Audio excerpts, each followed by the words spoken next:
2 balls and a strike to count on Taylor. Reyes fires, swinging a drive, deep left field. This is way back. Walk the ball. Chris Taylor. What's up, everybody? Welcome into DodgerHeads Live, presented by DodgerBlue.com. My name is Jeff Spiegel, joined today by Matt Moreno from Colorado, straight out of the press box. Matt is here with us. Dodgers win 5-3. Solid performance from Walker Buehler. We'll get into that. Gavin Lux had a big day as well. Dodgers fall behind early, have a 5-run, 2-out rally in the 4th inning. As I mentioned, Gavin Lux reaches 3 times, had the biggest hit of the day. Chris Taylor, the only Dodger with multiple hits. Buehler, solid 5 innings, 6 base runners, 2 earned, 5 strikeouts on just 78 pitches. So, Matt, I'll come to you. You were there. Where do you want to start on this one? I think the easiest way probably to sum it up is the win really was kind of a microcosm, I think, of what people sort of thought the Dodgers could be and what we, expect them to be. The lineup, it wasn't necessarily top heavy with Freddie Freeman having to do everything, or Justin Turner or Mookie Betts. Yeah. The bullpen, Daniel Hudson, Brusdar Graterol, Blake Treinen, Craig Kimbrell, 1 inning each. That's kind of what we expect, right? Once they traded for Kimbrell, we're able to put him in the closer role.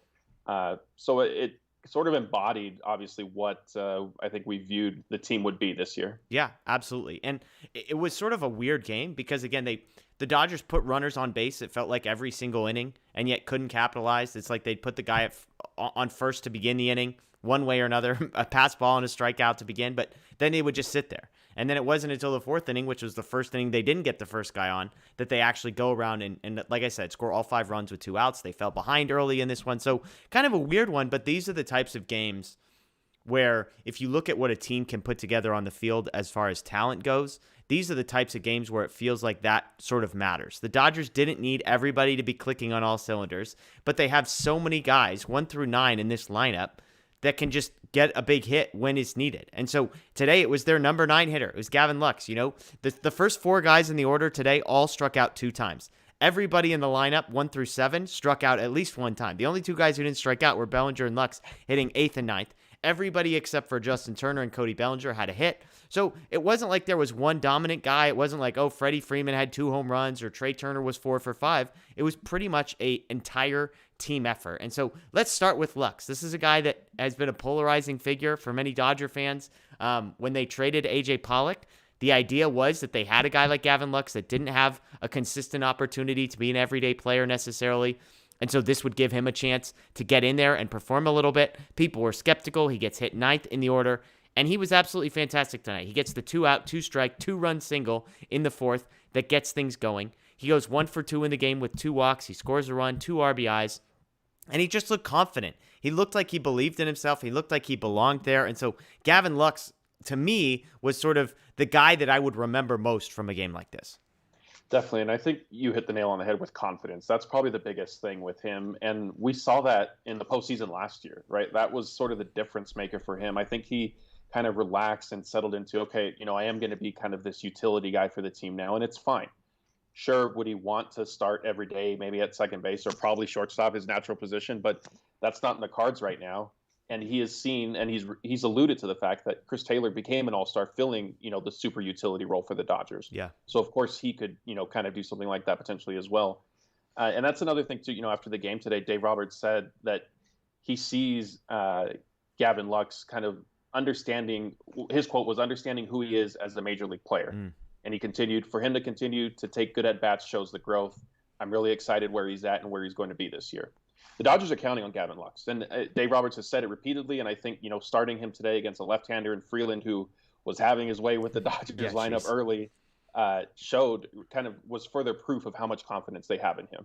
Yeah, no, I think it's a great point because this would have been a perfect opportunity to just get Lux out of the lineup, lefty against lefty, that kind of thing. And yet they stick him in there at second base because, it wasn't like they were set. Dave Roberts said, hey, we could flip a coin on basically who's going to be DHing, whether it's Justin Turner, Max Muncy, or Will Smith, the 3 guys primarily. But you could easily sort of shift that around so that Edwin Rios is in the game. Max Muncy could have been playing second base and Edwin Rios could have been playing third base, and yet they go with Lux. And I just appreciate, and I was excited for him, the fact that was rewarded because this is baseball, right? It was classic.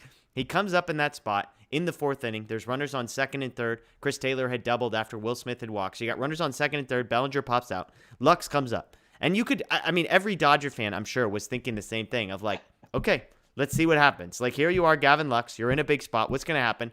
And you know what? He didn't smash the ball. He didn't it wasn't 110 mile an hour exit velocity. It wasn't roped into the gap or something like that. But he makes solid contact, and he just happens to hit it up the middle where there's nobody there and 2 runs score. But to me, that's what's amazing about baseball. That's the difference. Because my guess is for the next week, 2 weeks, 3 weeks, we're going to see a Gavin Lux who believes in himself. And what cracks me up about baseball, Matt, is the fact that his belief in himself was rooted in the fact that that ground ball landed where it did. It did not go 3 feet to the left or 3 feet to the right. Because if it had, we could have a completely different Gavin Lux here. Yeah, definitely. And I mean, I think another thing too, though, is he wasn't pressing for hits. Like he took his walks during the game as well, and that's key too, because we've seen him, and we've seen it with younger players just in general, where they can try to do too much. And he said that after the game that he's had good conversations with the hitting coaches, Dave Roberts as well, and he realizes that the guys ahead of him in the lineup are extremely talented, and he doesn't need to do more than he has to do. Just do his job. And that should be enough, and we saw that today. Yeah, absolutely. Let's shift gears from Gavin Lux to probably the other guy that was sort of a central figure in all of this, and that's Walker Buehler. 5 innings pitched, 4 hits, 2 earned, 2 walks, 5 strikeouts. How would you characterize Buehler's performance today?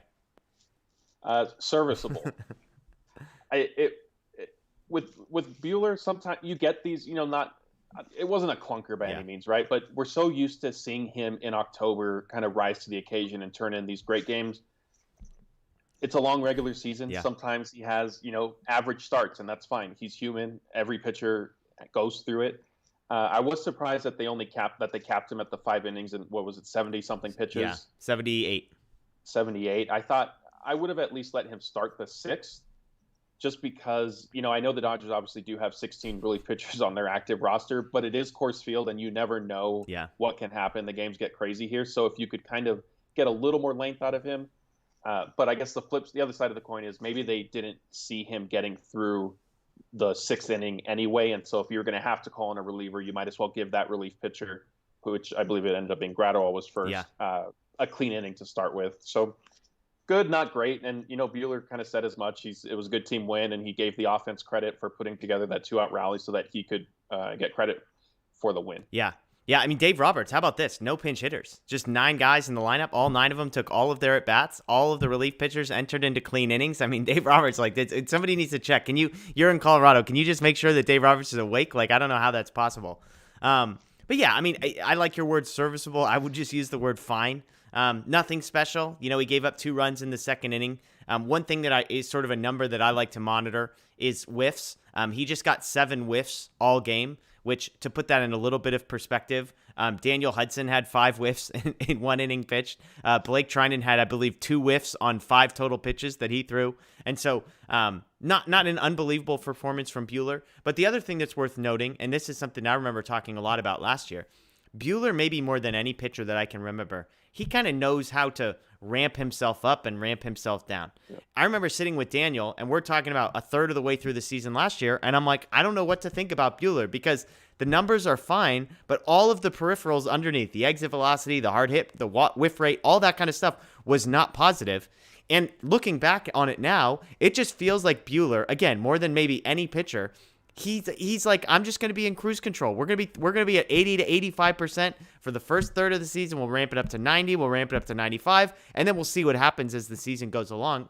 That's what it felt like. This felt like what do I need to do? And I think there was even a comment. You weren't watching the broadcast, but I think there was even a comment where he kind of said, I'm no longer trying to just strike people out. I'm now more interested in sort of just making the pitches, making I forget what he said, the most successful pitch rather than the pitch that's going to get a whiff or get a strikeout. And so that's what I felt like I saw from Buehler. Again, he gave them what he needed.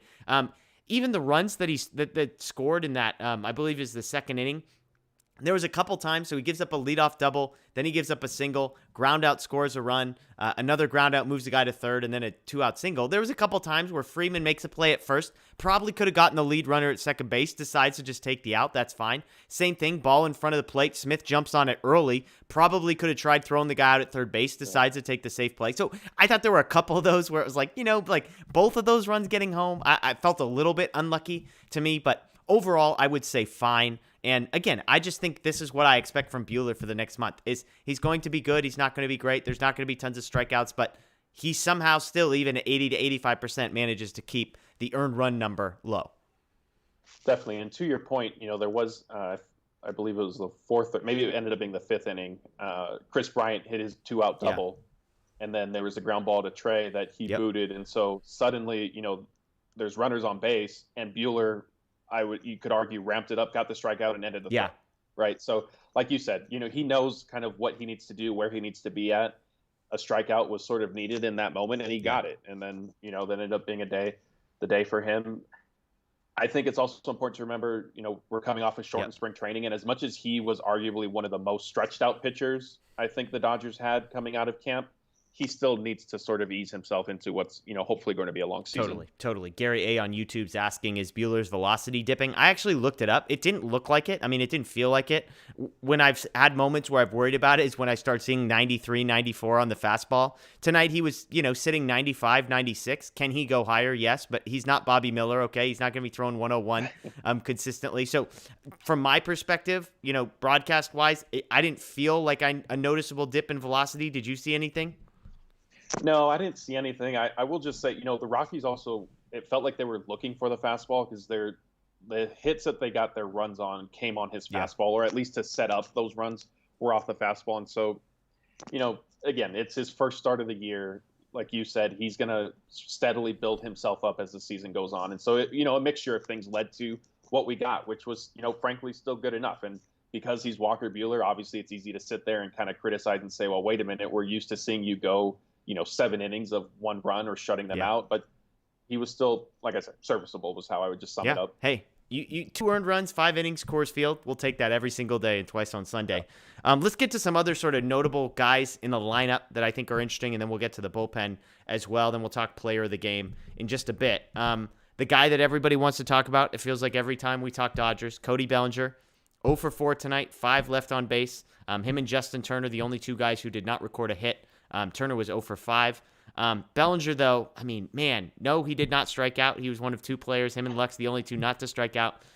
But, there was not pretty at-bats going. His first at-bat, he hit a ball that if I said it traveled 12 inches, I might be being generous. That ball, barely got off of home plate. His second at-bat, runners on second and third with 1 out. He swings at the first pitch, and that at-bat as well pops out to the catcher. The third and fourth at-bats were pop-ups. He was never threatening to make a hit. I know some people think that, he's just going to turn it on and the switch is going to flip and everything's going to be fine. There were a couple swings and misses where it looked like he was off by a lot on a fastball. It wasn't like he was late or he was early. It was like his bat was 3 inches below where the ball ended up. Anything you saw from Bellinger that makes you think this year is going to be different? I mean, I'm not saying today we have to base everything off of it, but I think you and I are both starting from a default of we're concerned. Did you see anything today that makes you less concerned about Bellinger? Not necessarily, but I'll say that I'm not more concerned, which I think is a win at this point. His first 2 at-bats certainly were discouraging, especially, it always hurts when you're going to attack the first pitch and then you kind of weakly pop it up in the foul territory or in the infield. Makes you kind of question, well, what were you exactly looking for? What were you swinging at? But I will put some stock in the fact that he didn't strike out because we were seeing it at such an alarming rate during spring training against pitchers who weren't necessarily going to always be on major league opening day rosters. So he is still trending. If you go back to the Freeway Series, he's still trending in the right direction in that regard. And with him, I don't think it was ever going to be a light switch where, all of a sudden he's figured it out. He's going to start roping, balls to the gap down the line, or whatever the case may be. I think we might have to be okay with sort of this steady improvement of he's reading pitches a little bit better. He's not striking out.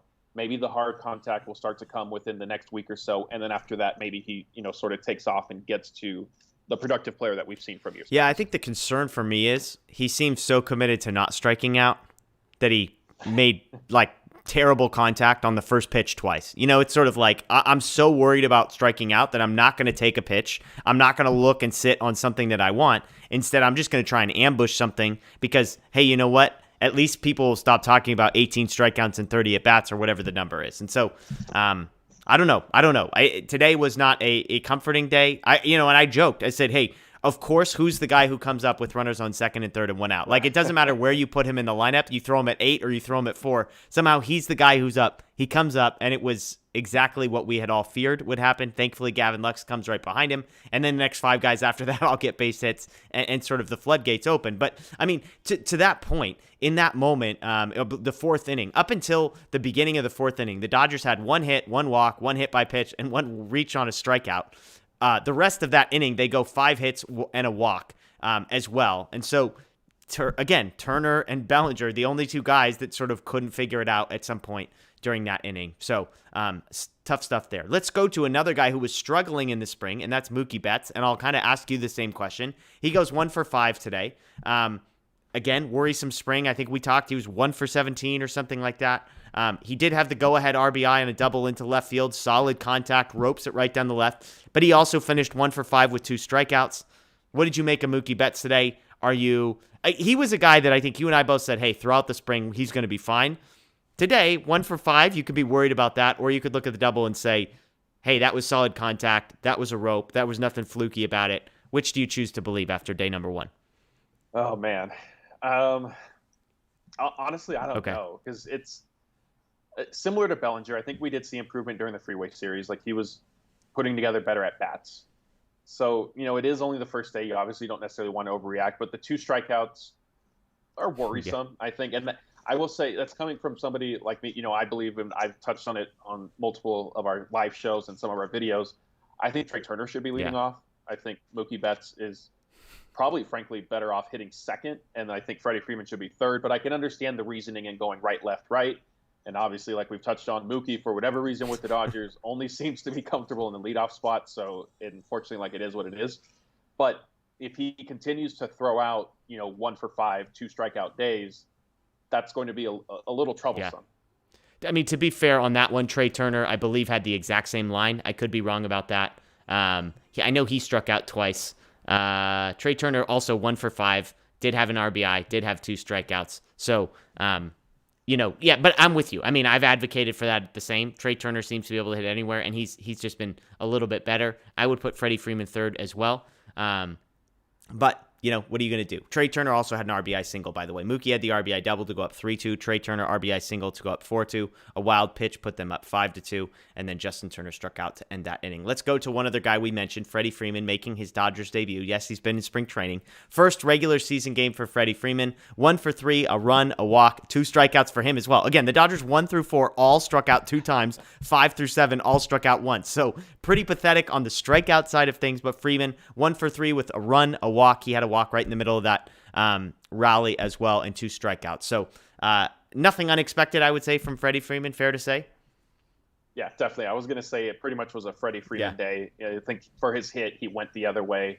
I will say, Freeman, when he was speaking to us in the morning before the game, he did say that he hasn't seen Freeland in a few years. And from what he had gathered from players who had more recently said, he's kind of changed his approach a little bit. And so Freeman said, I'm basically having to face a new pitcher, learn a new pitcher. But not that he was making any sort of excuses. He said that's just baseball, like, so it goes. And, we'll just kind of see how things go for me at the plate.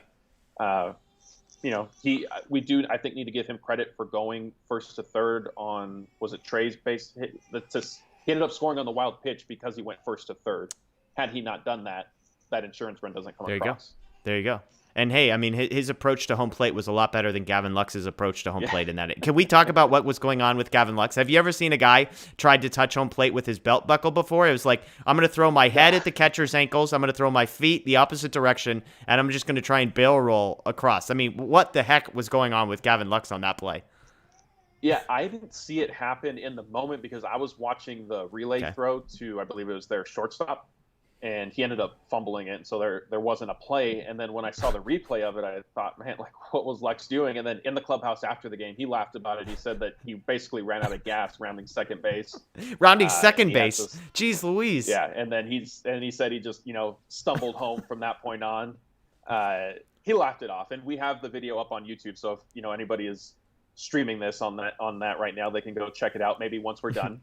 And then Trey Turner had got in some jokes at Lux's expense as well, which we have uploaded. Yeah, it's pretty much the anti. Trey Turner makes all of his slides look amazingly cool. I mean, Gavin Lux literally, I don't, it might be the worst slide of all time. I mean, like, short of missing the bag altogether, I can't emphasize enough. The center portion of his body is what touched home plate. His head and his feet were both 3 feet away from home plate, and his stomach is what touched the bag.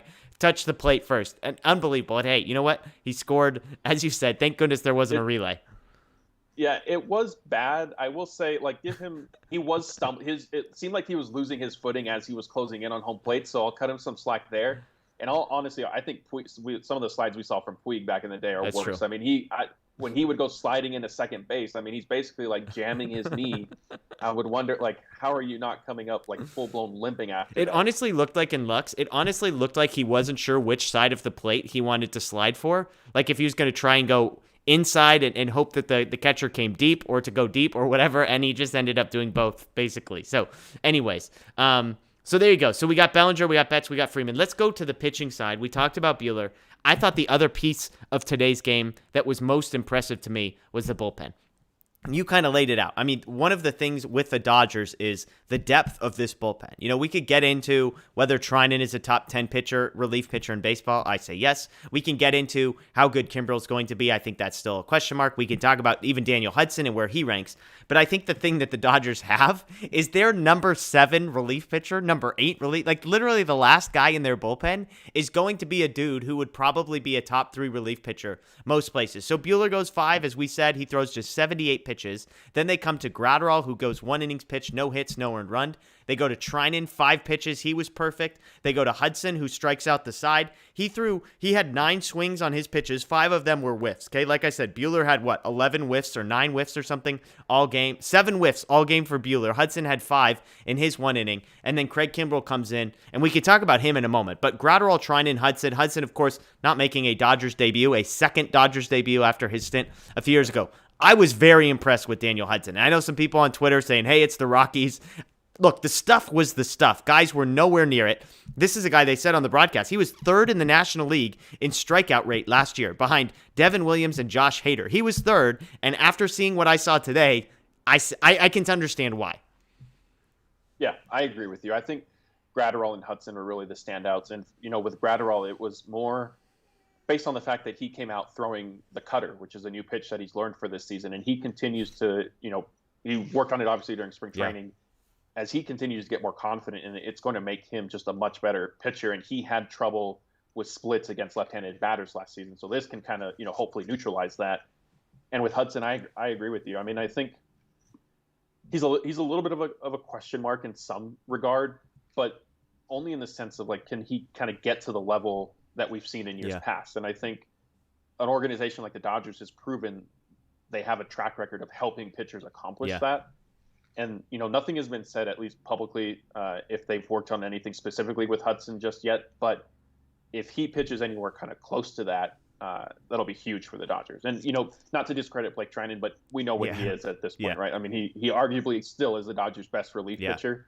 And then I know we'll get into Kimbrel in a few minutes. Yeah, the thing with Hudson is, like, it's almost like I just have to get over the mental idea I have of who Daniel Hudson is, because the first time he was with the Dodgers, he was like a reclamation project. It was like a minor league signing guy that ended up sort of making the team. I don't know if I have those details exactly right, but it's sort of like he was not a high-priced free agent addition. He comes in, he was fine, and then he goes and has sort of the best years of his career from there, both in Washington and whatnot. So for him to come in, it's like, and again, people are comparing him to Joe Kelly, whose stuff is moving all over the place and throws 100 miles an hour and does the whole Joe Kelly thing. And so I think a lot of people are like, well, who's Daniel Hudson? Is this like bootleg version of Joe Kelly? Is this 85% of what we had last year?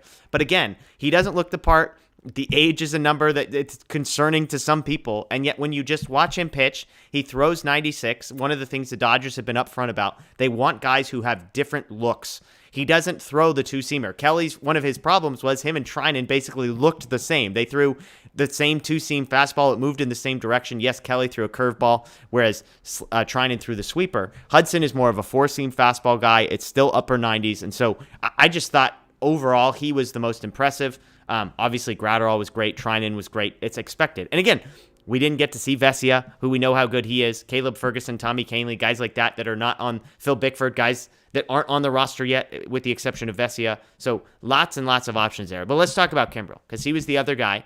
I'll admit, I was kind of surprised. I knew he was going to be the closer eventually. Based on how spring had progressed, I was somewhat surprised that the Dodgers set themselves up to just be completely reliant on him. It was a 3-run game, so yes, a save opportunity, and maybe that made them more comfortable. They liked the fact that he had a little bit more of a runway, so to speak. He looked better, obviously, than he did in the spring. He got a few outs, which is nice. He did give up a pair of doubles, 1 earned run, did get 2 strikeouts. So how did Kimbrel look to you, maybe compared to what your expectations were for him coming in? It was about what I expected, and a lot of that is when they made the trade initially, with Kimbrel, I thought, I wondered how good he still was. You've seen him in big moments in years past, but more recently, was he necessarily going to be an upgrade over Kenley Jansen? I wasn't sure. I'm still not necessarily sure. Yeah. The caveat to that, he doesn't necessarily have to be an upgrade. I mean, if he is, just a good closer, that'll be plenty fine for this team. And another thing is he didn't pitch a lot during spring training. Yeah. So if anybody's going to sort of stumble out of the gates this season, he's probably a candidate to be among them.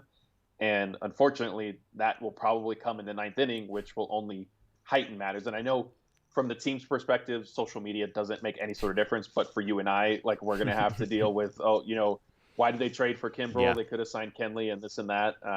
But it was about to be expected. I did start to worry a little bit once Chris Bryant came up representing the tying run. I thought, great, this could go sideways very quickly. Yeah, I had a friend of a friend of a friend of a friend who had the Rockies under 4.5 runs, and when Chris Bryant came up representing the 5th run, I'm just saying this friend of a friend of a friend of a friend might have been slightly worried about how that was going to play out.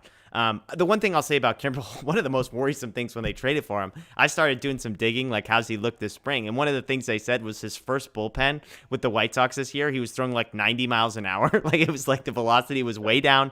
And then his first appearance with the White Sox, I think he was throwing 93. And it was geez Louise, what are they getting? There was no velocity numbers from his one appearance with the Dodgers. So I will say I was encouraged to see that he was throwing 96 plus in today's game, which I think is probably about, I haven't gone back and looked specific, done a deep dive. I don't think he's still a 100-mile-an-hour guy. I think he's probably sitting in that 96 to 97, 98, maybe on a good day range. And so, so I guess in some ways I was impressed. In some ways it was 2 strikeouts. I thought he looked pretty good. He got squeezed a couple of times. So overall, I thought it was fine. They had a 3-run lead. Yes, Chris Bryant came up, but then he gets Chris Bryant swinging to end the game. So that's an impressive moment for him as well. We got to work on the hair. The hair is pretty disgusting. I'm going to say that about Craig Kimbrel. I don't know what our folks watching think about that, but we've downgraded in closer hair. I'm going to go that much. But overall, I thought with Kimbrel, it's fine. He gives up 1 run. They had 2 extra runs to spare. Leaves the guy in scoring position. He does get to 2 strikeouts, and we'll see what happens. Go from there.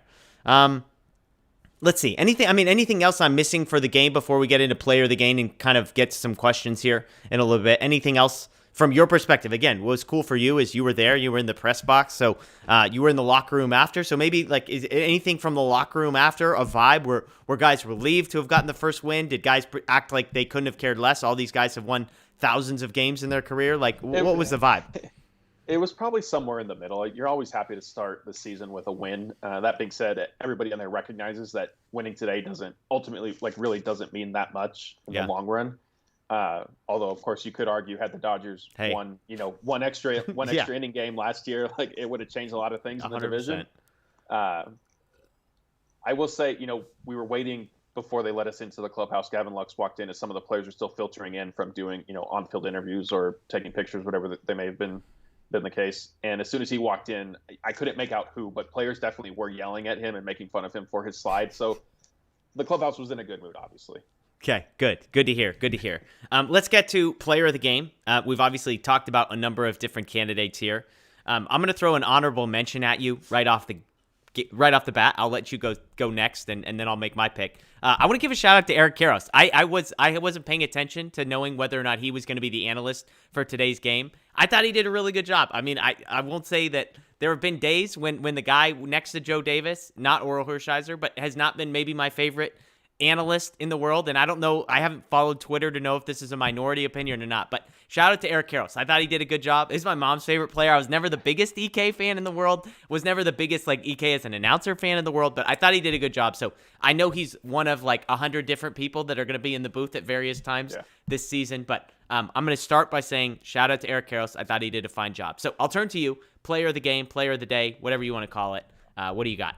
I'll probably go with Gavin Lux, and I mean it is the easy choice, but he did tie the game and basically spark that rally, and more than just the hit, like I touched on earlier, his 2 walks and just his whole approach and comfort level at the plate, showed like the quote I relayed earlier from Dave Roberts, like a real maturity and growth from him. Yeah. And I think that'll be important because they're going to need Lux this season. Totally. Yeah, we got some people in the chat kind of earlier mentioning like, hey, Lux might be a bigger deal because we don't know really what we're going to get out of Cody Bellinger. And so with that being the case, I mean, yes, like I joked on Twitter today, the lineup comes out, it's like MVP, Fangraphs leader in WAR. My dog's standing high behind me. Yeah. Like all-star, best catcher in baseball, all-star, MVP, top 5 prospect. And yet, like, if Cody Bellinger continues, because we're not talking about a guy who last year was just below average. We're talking about like arguably one of the worst hitters in all of baseball. So if that's the case, having a guy like Gavin Lux being able to sort of put competitive at-bats together and that kind of thing, I think it's a big deal. So I think Lux is the obvious one. Let's see. Laura's got Lux as a player of the game. Derek's got Lux as a player of the game. Marco's got Lux or Freddie Freeman. One thing we didn't mention on Freddie Freeman, by the way, a couple nice plays defensively as well. Yeah. So got to give him some credit there, some steadiness at first base. We knew we were going to get that, but I thought that was good.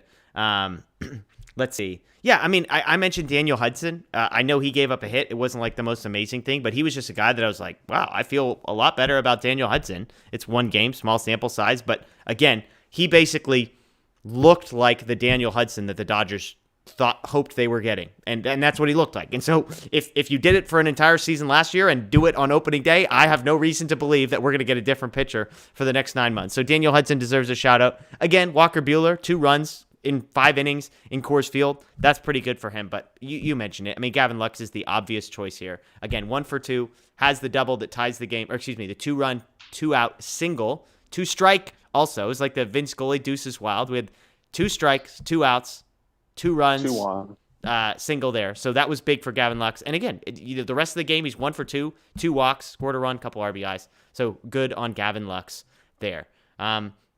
Let's get to some questions if folks have them in the chat. Then the next couple things on our agenda is we'll talk matchups for the rest of the series. We got Tony Gonsolin and German Marquez tomorrow, Urias versus Senzatella on Sunday. We'll talk about some news and notes, Freddie Freeman, Ronald Acuna. We'll sort of wrap that one up because we haven't had a chance to talk about it and do some NL West stuff as well. So if folks have got any questions, whether it's from tonight's game or looking forward, we can get to those in there. I'll throw one just to start. You and I did roster predictions on Monday. We did pretty good. I mean, we knew the hitters were pretty much all dialed in. Some surprises in the relief group. Phil Bickford sent to the injured list. Was Victor Gonzalez sent to the injured list as well? Bickford was optioned to OKC. Oh, Bickford optioned to OKC. Somebody was placed on injured list. Ferguson, Gonzalez, and Kane. Okay, and Gonzalez was the surprise. I guess those were the surprises. Bickford to AAA, Gonzalez to the injured list. Clevenger is the guy who ends up taking his spot. Go Ducks, 2 Oregon baseball players on the Dodgers roster. Let's just throw that out there and make that known. But a couple surprises there. I mean, what do you make of Bickford to AAA? Gonzalez, how serious is the injury we're dealing with? And then Clevenger and his inclusion. Yeah, so the Bickford one was Dave Roberts had kind of alluded to. He probably wasn't going to make the roster just because he fell behind at the start of spring training, and they want to run him through back-to-back scenarios, multiple innings, and just make sure he responds from that and is still healthy. Okay. So they have him on the throwing program, so he'll probably be up or at least be quote-unquote ready within 2 or 3 weeks. And that time frame also sort of applies to Victor Gonzalez. What Dave Roberts said was he threw a bullpen session. I forget if it was late last week or early this week. Felt some elbow soreness after that. And it did go away in the ensuing days, but the team just felt it's a long season. Yeah. Let's be cautious with it. And so he should also be ready within 2 or 3 weeks. And frankly, Caleb Ferguson and Tommy Kahnle are also, he said they're on the similar timeline. So at the end of April, the Dodgers, and we touched on it in our opening day roster video. Like, this roster was more or less set. Sure, we we got a curveball, you and I, with not knowing about Victor Gonzalez's elbow trouble. But the bigger issue for the Dodgers is going to be come May 2nd when they not only have multiple pitchers who are going to be ready to come back, but have to trim their roster down from 28 to 26 and then cap pitchers at 13. Yeah, there are 4 guys that are currently either on the injured list or sitting at AAA that we would both put inside the top 7 or 8 relief pitchers that the Dodgers have in the organization right now. So they've got 16 guys. So like you said, they've got to take 3 of those guys off and then potentially 4 more. So 7 relief pitchers that are currently on the roster could have to come off. Now, a guy like Bickford could sit at AAA for a little bit, and they could sort of stretch some things out with Ferguson or Canely and get those guys some rest. But interesting there. And just a note on Clevenger. I mean, he was good but not great with the Dodgers last season. But I went and looked at his AAA numbers. I posted this on Twitter. I mean, he struck out like 50% of the guys he faced at the AAA level last year. So unbelievable strikeout stuff from him there. Okay, let's get to some other questions here. King Yellowman wants to know, how long until we bunch Cody Bellinger and who takes his place? You and I have both sort of said we think he gets at least a month runway, and if it's still sort of in the 180 range, then who knows? Yeah, I still stand by he will get about a month, and if they do need to make a move, I think it's Gavin Lux. Yeah. I think Taylor to center field, probably Lux to left kind of a thing. Yeah, I could see that going either way, only because last year, remember, Lux was primarily playing center field kind of in the playoffs, and one reason they gave was the reads are a little bit easier off the bat. So I'm not sure if that would still apply. I know Lux did do some more outfield work during the offseason, so maybe he's a little bit more comfortable in left than center now. But I would see him as being the biggest beneficiary, because then in terms of second base or the DH, you still have Max Muncy. You have Hanser Alberto, who we didn't talk about, who I thought was a candidate to start today because the Dodgers were facing a left-hander. So yeah, I think it would be Lux, but let's hope, just for everybody's sake, that Bellinger gets on track. Yeah, it'll be interesting. Like, what does Edwin Rios do with his at-bats? What does Hanser Alberto do with his at-bats? Because if either of those guys if Rios comes out of the gate and it's like 5 for 9 with 2 home runs in his first 3 games or something, that's one thing. Now, if Alberto comes up and he's hitting like 200 with no power and striking out a bunch, or I guess he never strikes out, excuse me. He never strikes out, he never walks. But you know what I'm saying? Like, if a couple guys start putting pressure and it's like, hey, we need to get Edwin Rios some more at-bats, be interesting to see what happens there. All right, let's see a couple other questions here. Derek wants to know, is Urias pitching on the 3rd day because that's likely Will Smith's day off? Any idea why Urias is slated for Sunday and Gonsolin? Was this just sort of a normal rotation, the way that it worked out kind of a thing? Yeah, I think it's mainly to get Urias an extra day of rest. And, frankly, the most surprising thing to me with this, when they announced the remaining probables, was that Kershaw wasn't included. Yeah. I think you and I both agreed, like, we were feeling like definitely would start the second or third game of the series against the Rockies. What Dave Roberts explained today is, Kershaw did pitch in a simulated game on Thursday, so yesterday, day before opening day, and he went 5 innings and 75 pitches. The reason for that was to set him up and now hold him until Wednesday against the Twins so that he'll be fully stretched out for that start. Okay. And Dave Roberts basically said it's putting us in the best position because Kershaw will be fully stretched out, so it's taking him into account. It's taking bullpen usage into account. And he also reiterated, because I did start to wonder, that health is not an issue. Okay. And he said, that Roberts said he told Kershaw the other day that this is the best he's looked from day one of spring training in all the years they've been together. Yeah, I'm sure Kershaw didn't mind not having to pitch at Coors Field. Like, I wouldn't be surprised if there was a veteran conversation there that's like, hey, Dave, why don't we just hold this one until Wednesday instead of that Sunday Coors Field start? Maybe we let that one go. So, yeah, absolutely. Okay, one last question here. Let's see. Oh, Muncy at third base. Derek wants to know, will we see a lot of Muncy at third base this season? He looked okay there. They've talked. He has said second base is his preferred position. Obviously, he would be the backup first baseman if Freddie Freeman were to get a day off or DHing. Although, again, Dave Roberts said Turner, Will Smith, and Muncy would be the 3 primary DHs. So I would expect Freddie Freeman to have 155 starts over at first base as long as he can stay healthy. And so Muncy would kind of be the second base, third base. If Lux, I would imagine they prefer Lux at second base rather than moving things around. So it feels like we might get a lot of Max Muncy at third base this year. Yeah, I think that's interesting because everybody, us included, obviously we're talking about, well, if the Dodgers sign Freddie Freeman, like the easy thing is just move Muncy to second base. And Muncy came out and said second base is his preferred Yep. position anyway. He loves playing there. And now we're looking at a scenario where he's probably going to be starting at third base or starting at DH more times than not. And I think Lux, again, similar to Bellinger, is the big factor there, because if he continues to hit well, that's where they're going to probably have to play him most of the time. And so then, fortunately, with Muncy, you do have the option to move him to third base, or like you said, if Freeman needs his rare day off, put him at first or let him DH. Yeah, and obviously so go ahead. Sorry, just to add on, Justin Turner will be starting at third base tomorrow. Okay. Yeah, and the Pollock trade is kind of actually probably the biggest domino that fell there, because then Chris Taylor, who is a guy that was definitely going to be in the lineup, if it wasn't going to be left field, center field, right field, and it wasn't going to be shortstop, it's sort of like you're sort of limited on spaces. Whereas Taylor was a guy that you probably feel a little more comfortable at third, more so than Lux. So I think that makes sense as well. Let's get to one more question here. Marco Echeverria, is age getting to Justin Turner, or is he just struggling? Turner 0 for 5 today. To me, we did our rankings videos. If you missed those, you can go back on our YouTube channel. Buster only ranked the top 10 at every position. When I look back at Justin Turner's numbers last year, I was surprised. You want to talk about, first of all, a guy whose is age getting to him. He played more games than anybody else on the Dodgers last season. And second of all, I was just impressed by the overall sort of performance that he was able to put up last year. So your thoughts?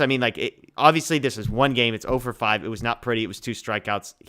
He had plenty of company in the it didn't look great today category, but age getting to Justin Turner, what do you think? He's going to catch up with him at some point, but yeah, I don't necessarily know if it's age, but like we touched on in our previous videos, spring training was very uncharacteristic for him. He usually is tearing the cover off the ball. Yeah.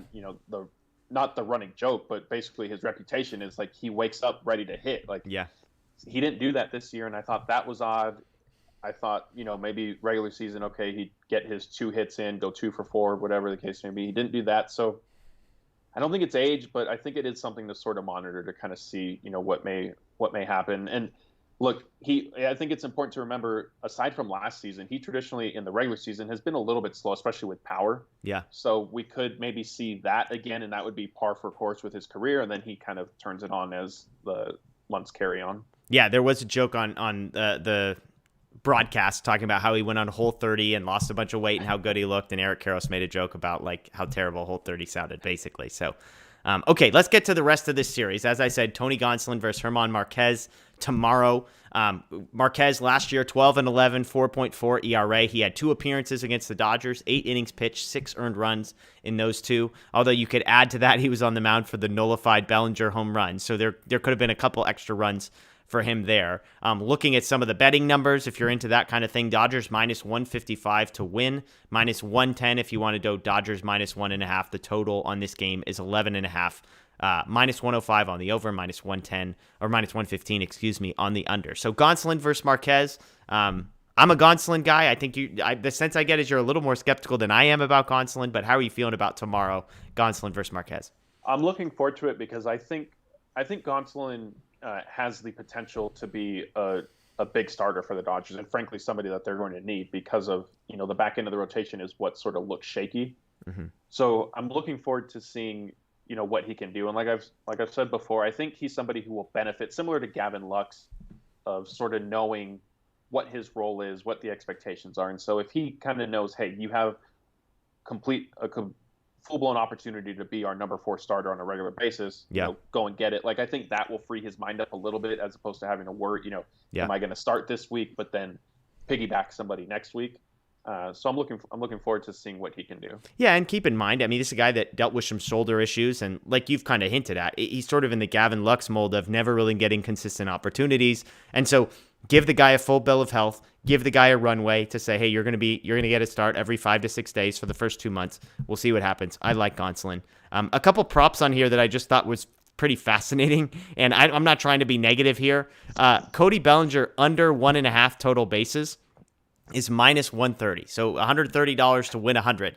That feels like it should be, I don't, -1, that should be 170, maybe. Under 1.5 bases. I don't think he had 2 total bases the entirety, or he had 2 total bases all of spring training. Is that right? I think he had 2 hits and they were both singles.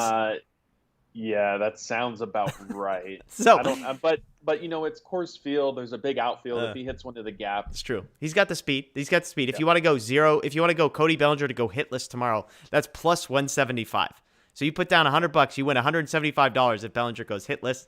I don't know. I would say that is a greater than 50% chance, but that's just me. One other number, the only strikeout number they have is the over for Marquez is 3.5 strikeouts. There's a lot of juice on the over. But for a team like the Dodgers that struck out as many times as they did today, I mean, who knows? Maybe you like that. The first 4 guys had 8 strikeouts. So those are the guys he's going to see to begin the game tomorrow. So there. On Sunday, we've got Urias versus Senzatella. Senzatella 4-10 last season with a 4.42 ERA. He had 4 appearances against the Dodgers, 19 innings pitched, 15 earned runs. The Dodgers were not kind to him. He had barely any strikeouts. He was not missing bats. And that one going against Urias, a guy that you and I are both high on. Me, again, higher than most people on Urias. But it's this shaping up to be a nice little start to the season. You get the win today. You've got to feel really good about Urias versus Senzatella on Sunday. And I mean, again, they're favorites. They're going to be favorites every game of the season, basically. So how do you see the rest of this series shaking out with that Urias matchup on Sunday? I'll give I'm going to shy away from the head-to-head pitching matchup a little bit. I'm going to give our listeners a sleeper pick right now. Okay. Edwin Rios, earlier in the week when we were asking about making the opening day roster and what his offseason looked like and how he's really bounced back well from shoulder surgery, he said he faced live pitching when he was down in Miami during the lockout, and one of the pitchers he faced was Senzatella. So I'm interested to see if he's in the lineup on Sunday and how that ends up going, because Rios said that doing that helped him a ton, sort of hit the ground running by the time he got to spring training. So if he's in the lineup, just keep that in mind. Yeah, and I would imagine if Dave Roberts has that bit of information and he's sort of moving some things around, and I'm sure he wants to get Rios into the lineup at least one time. So maybe Alberto gets a day tomorrow and Rios gets a day on Sunday. But that's a fun one to watch. All right, let's get to a couple other things real quick. Freeman and Acuna. This was sort of a story that broke late on, what was it, Thursday night. A report comes out. Acuna was on Instagram Live, I believe, and was speaking in Spanish, and the transcript came out. A couple people were translating and basically saying Acuna was not sad to see Freddie Freeman go, that he didn't gel with him, that Freddie Freeman was mean to him, blah, blah, blah. Acuna then comes out after the fact, retweeting the guy who was translating it and say this guy's a clown, which by all accounts he said what he said. Freddie Freeman goes on to basically confirm that, yes, all of what Acuna said is true. It wasn't really my fault. I was the veteran leader on a team that has these archaic, like no earrings, and plus you have to wear your jersey during batting practice, stupid stuff like that. So Freeman addressed it last night. He talked a little bit more about it this morning. What was the update that you've gotten in the last 12 hours from Freeman? Yeah, honestly, this is just an unfortunate situation all the way around. And if you're Acuna, I'm guessing he didn't know or think that the Instagram Live recording was maybe going to be saved somewhere and could be republished to sort of verify that is what you said, because I don't understand how you strongly come out and say, no, I didn't say that, when A, you actually did, and B, now here's the video of you saying it. And when he said that, I thought, okay, maybe stuff did get lost in translation, but the host who interviewed him and the reporter who initially reported it, both stuck by what they were claiming he said. And so I thought, these guys aren't going to necessarily stick their necks out like that if they're wrong. Obviously, like you said, ended up being right. Freeman went on MLB Network. He's ready. The sense we got this morning, he said, I'm done talking about all this stuff. I'm ready to move on. It's, at his introductory press conference, there was the Alex Anthopoulos factor brought up because he was crying after, the Braves traded for Matt Olson and whatnot. And Freeman has said, I'm with the Dodgers now. I want to just sort of move on with that chapter of my career. And that's basically what he reiterated today. And if anybody wants to watch that video, we do have it up on our YouTube channel. Yeah, I mean, first of all, we'll start with Freddie Freeman's reputation around the game is pretty much spotless. This is a guy that everybody seems to love. I mean, there was even a moment today, Iglesias, I believe it was, for the Rockies. He gets a hit. You might not have seen this from the press box, but he gets a hit, and he's crying at first base. And do you know why? So the report came out, I believe it was Mark Feinstein. I hope I'm not messing that up, from the OC Register, I believe. But he said something. Joe Davis later said that Iglesias' father had passed away about a month prior. And that's possibly why he was so emotional. But I mean, I'm just the Freddie Freeman piece of it. Freddie Freeman's over there giving the guy a hug.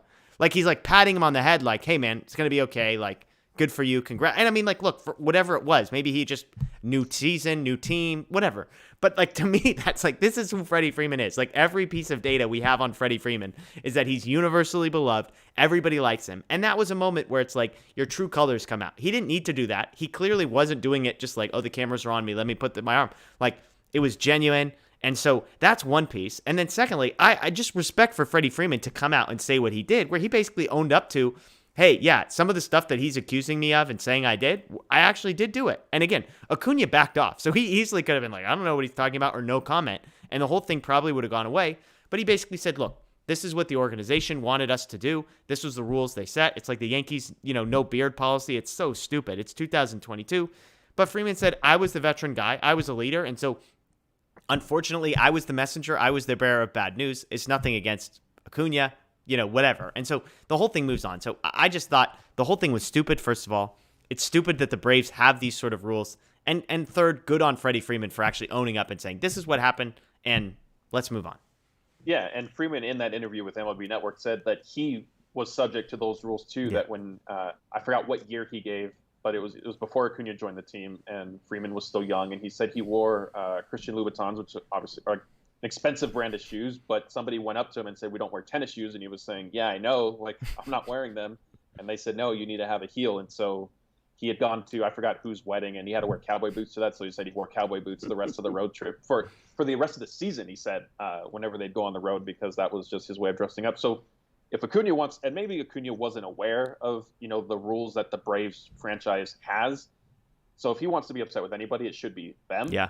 And remember, a few years back, the Braves announcers got on the Dodgers for taking BP and like cut off tank tops and whatnot. And so that became like a running joke in the clubhouse. Kike Hernandez had a field day with that. Yeah. Well, that was the joke, is people started tweeting pictures of like Justin Turner, like what he wears in games, where it's like his jersey is open down to his belly button, basically. And just the pregame warm-ups. They're saying, I don't think Freddie Freeman's going to have any issues with enforcing anything here, because clearly that's what the rules are. So yeah, the unwritten rule stuff in baseball, and like somebody, Gary in the comments, is saying, you wear your uniform in warm-ups, you never cover the A in Atlanta. I mean, that stuff is just common. It's like, good Lord, this is 2022. Like, move on, cut with the times.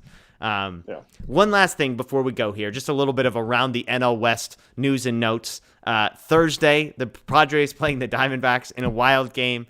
Seth Beer, that is a real player. His name is Seth Beer. He hits a walk-off on National Beer Day to beat the Padres on Thursday night. And then today earlier, the Giants beat the Marlins. The Marlins took the lead in the top of the ninth. They blew it in the bottom of the ninth. The Giants go on to win it in the 10th inning. So Giants 0-1.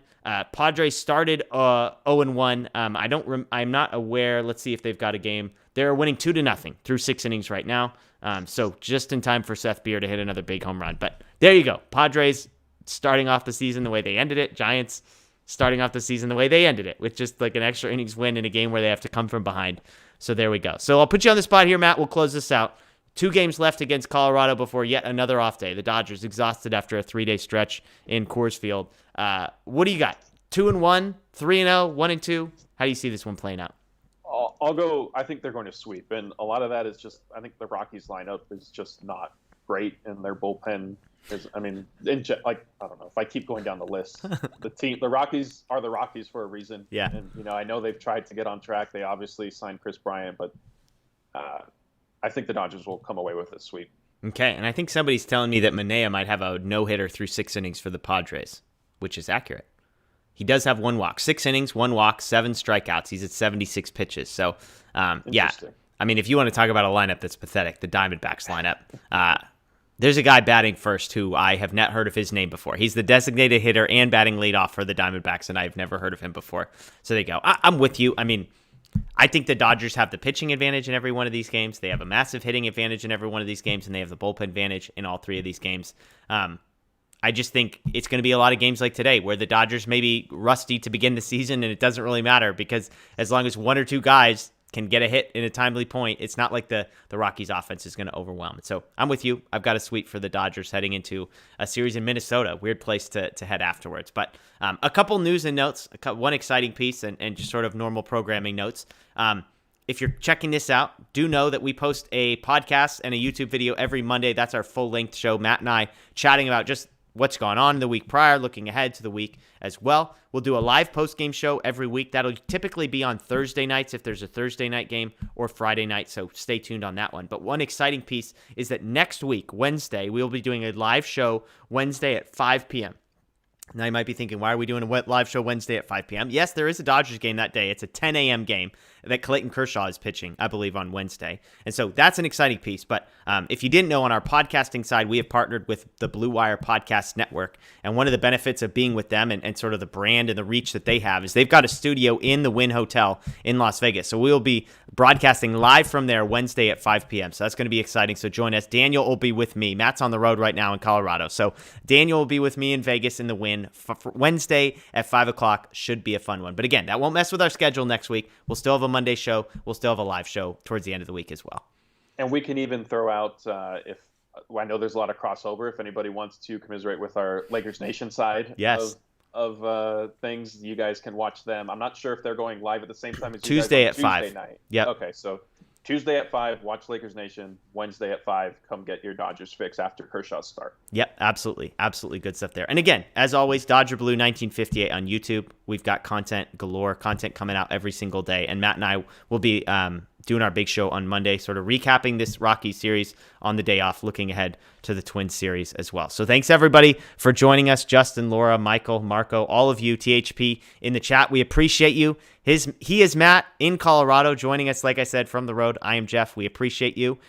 Check out DodgerBlue.com. We've got post-game recap, as Matt said, on the YouTube channel. We've got post-game coverage as well, so be sure to check that out. Dodger Blue 1958 everywhere on social media. Dodgers win 5-3 over the Rockies. They start the season undefeated, 1-0, and we'll look to continue that streak with Tony Gonsolin on the mound tomorrow. We'll see you soon.